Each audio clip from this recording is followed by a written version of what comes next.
Hello, அஸ்ஸலாமலைக்கும். இன்றைக்கி Jemila kitchen ஸ்டைலில் coconut rice, அதாவது தேங்காய் பால் சோறு, அதுதான் பார்க்க போகிறோம். அதுக்கு நம்ம பட்டை, கிராம்பு, ஸ்டார் அனீஸ் இதெல்லாம் சேர்த்து தாளிச்சிட்டு ஸ்லைஸ் பண்ண வெங்காயம் அதையும் தாளிச்சிக்கிறணும். அதுக்கப்புறம் பாதி தக்காளி, கொரியாண்டர், பச்சை மிளகா அரைச்சது அதையும் அதில் சேர்த்துட்டு, மீதி பாதி தக்காளி முழுசாகவும் புதினா இலை அதையும் சேர்த்து நல்லா நம்ம குக் பண்ணிக்கிறணும்.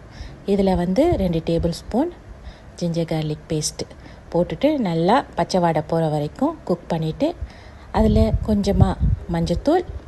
இப்போ நம்ம 4 கப்பு ரைஸுக்கு 2 கப் கோகோனட் மில்க், 6 கப் தண்ணி சேர்த்து குக் பண்ண போகிறோம். ஸோ அது நல்லா பாயில் ஆகி வரவும் நம்மளோட ரைஸ் அதில் சேர்த்துட்டு, ஒரு பாதி லெமன் அதை இதில் நம்ம ஸ்குவீஸ் பண்ணி சேர்த்துக்கிற போகிறோம். லெமன் ஜூஸ் சேர்த்ததுக்கப்புறம் கவர் பண்ணி கொஞ்ச நேரம் அதை நம்ம தம் போடணும், ரைஸ் குக் ஆகிற வரைக்கும்.